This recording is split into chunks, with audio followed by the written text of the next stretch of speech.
नमस्कार दोस्तों, मैं श्रीकांत कुलकर्णी आप सभी का स्वागत करता हूं श्री क्रिप्टो में। आज की डेट है 26 अगस्त 2021। शाम के 6:49 हो रहे हैं। चलिए आज की एपिसोड की शुरुआत करते हैं। हर रोज की तरह हम पहुंच गए हैं coinmarketcap.com पे। चेक करते हैं क्या हाल है मार्केट का। टोटल क्रिप्टो करेंसीज है 11,415। टोटल एक्सचेंजेस है 398। तो एक एक्सचेंज ऐड हो गया है और नया, और कम से कम 10-15 नई क्रिप्टो करेंसीज भी लिस्ट हो गई है। मार्केट कैप है $2 ट्रिलियन। 24 घंटों का ट्रेडिंग वॉल्यूम है $117 बिलियन। बिटकॉइन का डोमिनेंस है 44% और इथेरियम का है 18.1%। अगर हम लोग ओवरऑल मार्केट चेक करेंगे तो मार्केट का वैल्यूएशन एग्जैक्टली $2 ट्रिलियन है अभी फिलहाल। तो अभी ये एक डिसाइसिव फैक्टर है। यहाँ से मार्केट और नीचे अगर जाता है तो फिर बहुत नीचे चला जाएगा। मतलब बिटकॉइन अभी अगर $47,000 पे है, $47,000 पे है, अगर और नीचे जाता है तो शायद डायरेक्टली $44,000 या फिर $44,000 पे जाके ये रुकेगा। देखते हैं क्या होता है। फिर भी $2 ट्रिलियन पे अभी है, 2.5% से नीचे आ गया है ओवरऑल पूरा मार्केट। देखते हैं क्या हाल है टॉप 10 क्रिप्टो करेंसीज का। बिटकॉइन पहले नंबर पे $46,991 पे है, 1.61% से कम हुआ है 24 घंटों में और 5.31% से बढ़ा हुआ है 7 दिनों के हिसाब से। सेकंड रैंक पे इथेरियम है $3,103 पे, 1.44% से कम हुआ है 24 घंटों में और 3.5% से बढ़ा है 7 दिनों के हिसाब से। कार्डेनो मतलब एडी है थर्ड रैंक पे, $2.50 पे है, करीब 5% से कम हो चुका है 24 घंटों में और 24% से बढ़ा हुआ है 7 दिनों के हिसाब से। बाइनेंस कॉइन मतलब BNB $486 पे है, 0.59% से कम हुआ है 24 घंटों में और 18.38% से बढ़ा है 7 दिनों के हिसाब से। टेदर स्टेबल कॉइन है, $1 पे ही रहेगा 5वें नंबर पे। रिपल 6वें नंबर पे $1.10 पे है, 5.03% से कम हुआ है 24 घंटों में। रादर 4.86% से कम हुआ है 24 घंटों में और 1.84% से कम हुआ है 7 दिनों के हिसाब से। डोज कॉइन में काफी गिरावट हुई है, 7वें नंबर पे 27 सेंट पे अभी आ गया है डायरेक्टली, $0.2743 कह सकते हैं। 4.76% से कम हुआ है 24 घंटों में और 8.46% से कम हुआ है 7 दिनों के हिसाब से। 8वें नंबर पे USDC और एक स्टेबल कॉइन $1 पे ही है। पोलकाडॉट 9वें नंबर पे $24 पे है, 4.22% से कम हुआ है 24 घंटों में और 0.79% से बढ़ा हुआ है 7 दिनों के हिसाब से। सोलाना 10वें नंबर पे $68 पे है, 0.33% से बढ़ा है 24 घंटों में और 2.24% से घटा है या फिर कम हुआ है 7 दिनों के हिसाब से। हमारी टॉप 10 क्रिप्टो करेंसीज चेक करके हो गई है। चलिए बढ़ते हैं क्रिप्टो करेंसी दुनिया की खबरें जानते हैं। पहली, bitcoin futures open interest at 3-month highs, but will it be enough to overcome $50,000? तो बिटकॉइन फ्यूचर्स का जो है ओपन इंटरेस्ट करके एक होता है चीज, तो वो अभी 3 महीनों में कभी नहीं पहुंचा था, उस लेवल तक पहुंच गया है। ओके, देख भी सकते हैं, उन्होंने ग्राफ भी दिया हुआ है। तो ओपन इंटरेस्ट जो है वो काफी बढ़ गया है 3 महीने में, यहाँ ये लेवल तक कभी नहीं आया था।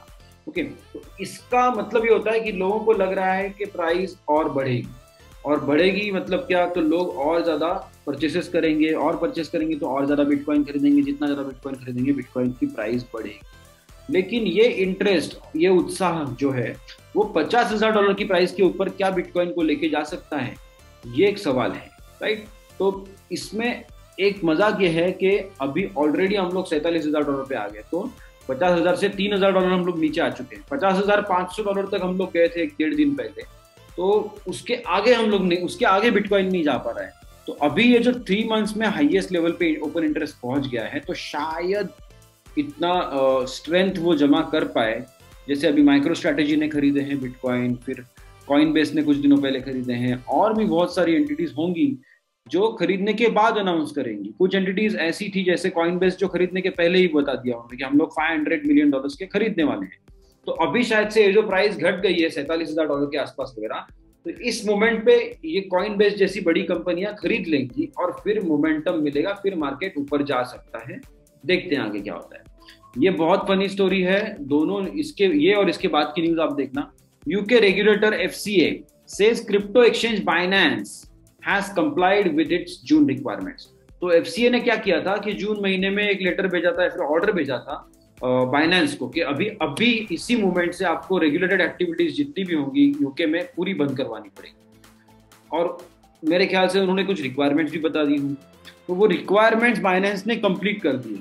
यही बताया है इस न्यूज में। ओके, तो अगर रिक्वायरमेंट्स कंप्लीट हो गई हैं तो ऑपरेशन मतलब काम करना चाहिए, राइट, बाइनेंस को यूके में। लेकिन ये अगली खबर देखिए, Binance incapable of effective supervision, British regulator states the world's largest exchange has played regulatory hopscotch, moving from different jurisdictions without central offices. तो बाइनेंस का इफेक्टिव सुपरविजन नहीं हो सकता, ऐसा इस रेगुलेटर का मानना है। Based upon the firm's engagement to date, the FCA considers that the firm is not capable of being effectively supervised. तो उसको सुपरवाइज अगर नहीं कर सकते हैं तो इन शॉर्ट क्या है कि उनको अच्छे से क्रिप्टो करेंसीज में डील करने को अलाउ नहीं करेगी यूके की जो रेगुलेटर है, मतलब उनको बैंकिंग सर्विसेज शायद से नहीं मिल पाएंगे। तो क्रिप्टो टू क्रिप्टो ट्रेडिंग उनका चालू होगा, ओके, अभी भी चालू होगा मेरे ख्याल से, लेकिन उनके बैंक अकाउंट्स जो है या फिर बैंक्स में जाने वाले पैसे जो है वो तो कम से कम 5 से 6 बैंक्स ने उन्होंने उनके पेमेंट्स रोक दिए थे। तो अभी अगर ये कुछ क्लैरिटी प्रोवाइड करेंगे इनको एफसीए को तो हो सकता है, राइट। लेकिन एफसीए ने खुद ने कहा है कि उन्होंने जितनी क्लैरिटी चाहिए थी, जो कुछ भी रिक्वायरमेंट्स था वो कंप्लीट कर दिया है। अगर वो कंप्लीट किया हुआ है तो ये क्या है फिर, राइट। तो यही देख के हंसी आती है रेगुलेटर्स को देख के कि यहाँ पे इतने बड़े डेवलप्ड कंट्री के रेगुलेटर भी इस चीज को हैंडल नहीं कर पा रहे हैं प्रॉपर्ली। खुद का स्टैंड ही उनका डिसाइडेड नहीं है कि क्रिप्टो को हैंडल कैसे करना है। और इसके पीछे रीजन क्या है? Complete lack of understanding about decentralisation, complete lack of ability to check their own activities। खुद कैसे काम करते आए हैं आज तक, या फिर ह्यूमैनिटी कैसे काम करती है, ये सब उनको कोई मायने नहीं रखता। उनको सिर्फ क्या मायने रखता है कि हम हैं, हमारे अंडर ही सारा कंट्रोल होना चाहिए। उसको बिल्कुल इन सबको कंट्रोल छोड़ना नहीं है बस। तो उसके लिए जो कर सकते हैं वो सब करेंगे, मतलब ऐसे यू टर्न्स भी मारेंगे, राइट। ये तो एक ही दिन की न्यूज है दोनों की दोनों। आगे बढ़ते हैं। Bitcoin eyes 200-day EMA support as $2 billion options expiration nears। तो अभी कुछ दिनों पहले मेरे ख्याल से $300 मिलियन के ऑप्शंस एक्सपायरी, $600 मिलियन के ऑप्शंस एक्सपायरी थी। तो बिटकॉइन $2-3 से बढ़ गया था, क्योंकि लोग क्या होते हैं कि जिन्होंने शॉर्ट पोजीशन लेके रखी होती है तो अपने शॉर्ट्स को कवर करने के लिए थोड़ा सा बिटकॉइन लेके रखते हैं सेफर साइड। तो वैसे ही अभी 2000 मिलियन डॉलर या फिर $2 बिलियन के ऑप्शंस एक्सपायरेशन होने वाली है अगस्त महीने में। तो उसको वहां के जितने भी शॉर्ट्स होंगे तो वो शॉर्ट्स को कवर करने के लिए कुछ ना कुछ बिटकॉइन तो खरीदेंगे ही खरीदेंगे। तो मे भी ऐसा भी हो सकता है कि इनको आगे जाके अपने शॉर्ट्स को खरीदना था या शॉर्ट्स को कवर करना था, इसलिए इन्होंने कल खुद ही के बिटकॉइन कुछ बेच के प्राइस नीचे दे के आ गए हैं। अभी कुछ खरीदेंगे अपने शॉर्ट्स को कवर करने के लिए, और प्राइस तो नीचे ही आ गई, तो उनको शॉर्ट्स को एक्चुअली ज्यादा कवर करने की भी जरूरत नहीं पड़ेगी। देखते हैं आगे क्या होता है, कैसे होता है। लेकिन ये बहुत इंटरेस्टिंग डेवलपमेंट्स होती हैं सारी, आप थोड़ा सा ध्यान दीजिएगा, पढ़ाई कीजिएगा। लेकिन ये $2 बिलियन का अगर एक्सपायरेशन है तो प्राइस कुछ ना कुछ पंप हो सकता है, ऐसा मुझे लग रहा है। भरोसा नहीं, मे भी उल्टा किया होगा। हर बार वो शॉर्ट्स कवर करने के लिए कुछ खरीदते हैं, इस बार खुद के शॉर्ट्स को बचाने के लिए उल्टा उन्होंने बेच दिया होगा। जितना अगर अपने पास से बेच दीजिए थोड़ा बहुत, ताकि मार्केट नीचे चला जाए और उनका शॉर्ट्स उनको कवर करने की जरूरत नहीं पड़े। आगे बढ़ते हैं। इंडिया सिक्योरिटीज वॉचडॉग, मतलब कौन है इंडिया में? SEBI, right. India security watchdog to launch system for monitoring financial instruments. तो नॉन कन्वर्टेबल डिबेंचर जो होते हैं उनको उनका ट्रैकिंग, उनका ट्रेडिंग और उनका जो कुछ है, तो उसको ये लोग अभी ब्लॉकचेन पे ला रहे हैं, रादर डीएलटी पे ला रहे हैं। कौन सी टाइप की ब्लॉकचेन है, क्या यूज करने वाले हैं, मुझे नहीं लगता ये कुछ भी बताएंगे। सिर्फ बताएंगे कि हम लोग डीएलटी पे काम कर रहे हैं, सिर्फ बताएंगे हम लोग ब्लॉकचेन पे काम कर रहे हैं, और वो ब्लॉकचेन कैसी दिखती है, क्या है, उसका कोई एक्सेस किसी को नहीं मिलना, राइट। तो उसको ब्लॉकचेन एक्चुअली कहना ही नहीं चाहिए, उसको कहना चाहिए प्राइवेट ब्लॉकचेन कहना चाहिए एक तो, या फिर उसको बोलना चाहिए कि हमारा खुद का प्रोजेक्ट है, हम लोग उसको ट्रेस करेंगे। अगर वो पब्लिक ब्लॉकचेन नहीं है तो उसमें सिक्योरिटी कहाँ है, राइट। अगर वो डिसेंट्रलाइज है ही नहीं ना, इन शॉर्ट कहा जा सकता है। तो यही फाइट चलते रहता है, public blockchain versus private blockchain, और अभी तो मतलब बहुत चलेगा और ये आगे बढ़ते। लेकिन ये अच्छा बात है कि एक कोशिश तो कर रहे हैं एटलीस्ट डेटा सिक्योर रखने की, और एटलीस्ट इंटरनल प्लेयर्स में ये ट्रांसपेरेंसी लाएंगे इसकी वजह से, और सेटलमेंट टाइम्स भी कम हो जाएंगे अगर ब्लॉकचेन यूज कर रहे हैं। Bitcoin miners hold on to rigs, betting the bull run will continue. अभी बिटकॉइन माइनर्स जो थे चाइना में बहुत सारे, बहुत बड़े पैमाने पे हजारों माइनर्स जिनके रिग्स जिनके पास थे, ऐसे बहुत सारे लोग थे, तो उनको माइनिंग तो बंद करवानी पड़ी। अभी 24 अगस्त का एक डेडलाइन था एक दूसरे प्रांत में, तो वहां पे भी अभी हाइड्रो इलेक्ट्रिक पावर प्लांट से जो बिजली जा रही थी वो कट ऑफ कर दी होगी। तो उसके बाद क्या है, इन्होंने बहुत लोगों ने अपने माइनर्स जो थे, मतलब जो डिवाइसेस दो जो थे, वो अब तक बेचे ही नहीं है किसी को। लोग तो लाइन में खड़े हैं कि भाई हमें बेच दो, मैं खरीद लेता हूँ, मैं खरीद लेता हूँ, मैं खरीद लेता हूँ, आपको ये प्राइस मिलेगी, वो प्राइस मिलेगी, सब चल रहा है। लेकिन बहुत सारे लोगों ने अब तक उनकी माइनिंग रिग्स बेची ही नहीं है। एक तो बेची भी नहीं है, ऊपर से लेके दूसरे देश में जाके ये सेटअप भी कर सकते थे, लेकिन उतना क्या कह सकते, उतना वो नया माइनर नहीं होगा शायद से उनके पास कि वो अच्छा खासा कम बिजली में ज्यादा बिटकॉइन माइनिंग कर ले या फिर कोई भी क्रिप्टो माइनिंग कर ले। तो इसके लिए वो लोग क्या सोच रहे हैं कि इसको बेचेंगे तो भंगार के भाव जाएगा, अभी रुक जाते हैं, मतलब बहुत कम पैसे में जाएगा, उसको लेके जाएंगे दूसरे जगह पे, तो उसको ट्रांसपोर्टेशन में इतना खर्चा हो जाएगा कि वो अगले 2-3 साल में भी वो कमा नहीं पाएंगे। ठीक है, तो इससे अच्छा क्या है कि थोड़ा रुक जाते हैं, इसको सब स्टोर करके रख देते हैं कहीं पे, और अगर बिटकॉइन अभी $45,000-50,000 पे चल रहा है, समझो 1.5-2 लाख डॉलर पे चला गया, तो उस टाइम पे वो बेचने के लिए निकालेंगे, ताकि उसका समझो $100 मिलने वाला था एक डिवाइस का, तो वो $1000 मांग सके या फिर $500 मांग सके, तो थोड़ा सा उनको उसमें से प्रॉफिट हो जाएगा। तो इसके लिए उन्होंने सबने वो बेचा ही नहीं है, रखा हुआ है संभाल। Rich Dad Poor Dad's Robert Kiyosaki says Bitcoin is the investment with the greatest upside. तो रिच डैड पुअर डैड बहुत लोगों ने पढ़ी होगी, जिसको भी फाइनेंशियल मार्केट, जिसको भी इन्वेस्टमेंट्स, रियल इस्टेट, कमोडिटीज, ये सब जिसको थोड़ा बहुत भी अंदाजा लेना होता है, जिसको अमीर बनना होता है, तो पहली बुक शायद से बहुत लोग पढ़ते हैं रिच डैड पुअर डैड। उनके और भी काफी सारी बुक्स हैं, और ये बिटकॉइन में इन्वेस्टमेंट्स भी करते हैं, रॉबर्ट कियोसाकी। तो अभी लेटेस्ट जो स्टेटमेंट उनका आया है वो क्या है, बिटकॉइन टू $50,000। अभी कल परसों बिटकॉइन $50,000 पे था परसों, तो इसका उन्होंने मीनिंग निकाला है। ठीक है, वो क्या कह रहे हैं कि great news for bitcoin holders, मतलब अगर आपने $10-15,000 में बिटकॉइन लिया होगा समझो, तो अक्टूबर 2020 या फिर उसके आसपास, या फिर समझो मेरे साथ लिया होगा $700-800 में पुराने जमाने में, तो आपके लिए बहुत अच्छी न्यूज है, राइट? बिटकॉइन होल्डर्स के लिए बहुत अच्छी न्यूज है। लेकिन bad news for mom and pop. अभी यहाँ पे मॉम एंड पॉप मतलब मम्मी और डैडी नहीं है एक्चुअली, जो कॉमन मैन है, जिसने ये सब पढ़ाई नहीं की है, या फिर जिसने ये सब अंडरस्टैंडिंग नहीं है अभी तक, या फिर जिसको एक्सपोजर मिला ही नहीं है ये चीज़ों का, या फिर जिसने कुछ ना कुछ उल्टी सीधी न्यूज़ देख के, न्यूज़ पढ़ के न्यूज़पेपर में, या फिर किसी अलग बंदे का कुछ तो बकबक सुन के इन्वेस्टमेंट नहीं किया होगा, या फिर परचेस नहीं किया होगा, और पढ़ाई भी नहीं की होगी इस डोमेन की, तो उसके लिए बैड न्यूज़ है। क्योंकि अभी वो इन्वेस्ट करने जाएगा तो उसको जो चीज़ वो 700, 800, 900, 1000, 2000, 15, $20,000 में ले सकता था, वो अभी उसे $45,000, $50,000 में लेनी है, राइट? तो कम क्वांटिटी मिलेगी उसकी, क्योंकि इन्वेस्टमेंट की कैपेसिटी तो बड़ी नहीं होगी, राइट? तो उसके लिए बैड न्यूज है। The primary reason I invest in bitcoin, gold and silver is because I do not, सुनिए, वो रॉबर्ट कियोसाकी खुद बिटकॉइन में, सोने में और चांदी में इन्वेस्टमेंट करते हैं। क्यों? Because I do not trust our leaders, the Fed, treasury, nor the stock market.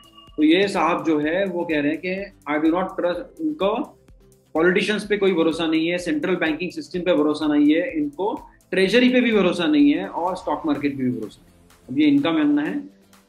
आगे बढ़ते हैं। तो unfortunately mom and pop who save money do, तो जो एक्चुअली सेवर्स है, ओके, जो सेविंग करने वाले नॉर्मल लोग हैं, उनका इन चीजों पे भरोसा होता है, तो वो लोग क्या करते हैं, पूरा भरोसा रख के कैश खुद के पास संभाल के रखते हैं, और कैश तो अपना इन्फ्लेशन खा जाता है, ओके।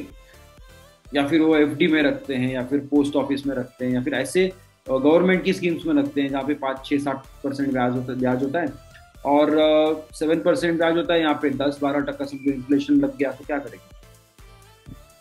तो ये इनका स्टेटमेंट है, और जबरदस्त क्या कह सकते हैं, इससे अपसाइड तो होगा ही होगा कुछ ना कुछ। Mark Cuban slams SEC chair Gensler over investor protection, says SEC's rules near impossible to follow। तो ये है मार्क क्यूबन, ये है गैरी जेंसलर। गैरी जेंसलर SEC के चेयरमैन है, मार्क क्यूबन बहुत बड़े इन्वेस्टर हैं, एंटरप्रेन्योर है, और बास्केटबॉल टीम के ओनर भी है। शार्क टैंक में बहुत अच्छा काम किया था इन्होंने। तो गैरी जेंसलर ने कुछ लिखा हुआ था ट्विटर पे कि भाई इन्वेस्टर प्रोटेक्शन के लिए हम काम करते हैं, फिर रूल्स रेगुलेशंस को अच्छे से फॉलो करके आगे बढ़ते हैं, वगैरह वगैरह वगैरह। तो इनका कहना क्या है मार्क क्यूबन का, this is BS, you didn't start the BS, please don't continue it. तो गैरी जेंसलर ने तो SEC को बनाया नहीं है, या फिर कोई भी रूल उनके अंडर नया तैयार नहीं हुआ है, right. If you were working on behalf of investors, you make it easy for questions by investors and business people to be asked and answered। अगर आपको इन्वेस्टर प्रोटेक्शन के लिए काम करना है तो SEC को नॉर्मल बंदा आके अप्रोच करके सवाल पूछना उसके लिए इजी होना चाहिए। बिजनेस पर्सन आके उसको सवाल पूछना एकदम इजी होना चाहिए। किया है? नहीं। You make it near impossible, मतलब आप तक पहुंच के कुछ क्लैरिटी मांगना ये इम्पॉसिबल करके रखा है आपने। Those who can't afford lawyers can only guess। मतलब क्या, आपको आपके पास आके तो आप कुछ क्लैरिटी देने नहीं वाले।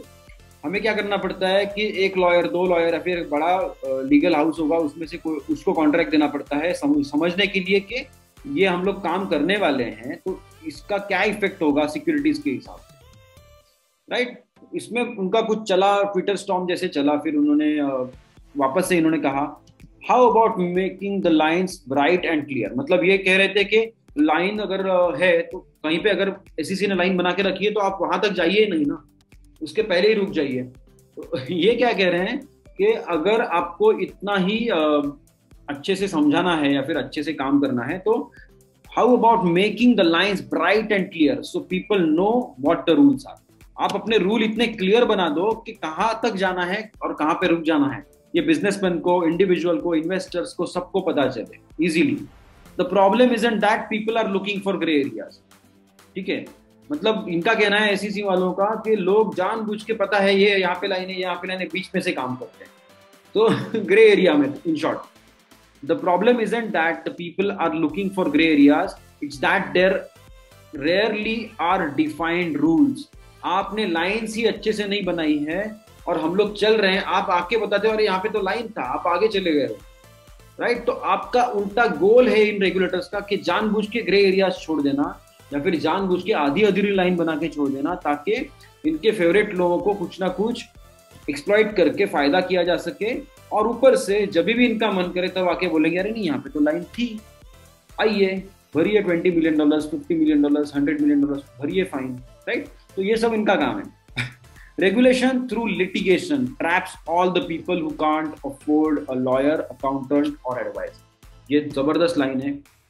मतलब रेगुलेशन थ्रू लिटिगेशन, मतलब आप डायरेक्टली कोर्ट केसेस से ही रेगुलेशन कर रहे हो, तो उसके वजह उसमें नॉर्मल बंदे जिनके पास ये सर्विसेज देने की खर्चा करने की लेवल नहीं होती है या फिर फुल टाइम लॉयर्स नहीं होते उनके पास, तो उनको प्रॉब्लम आता है।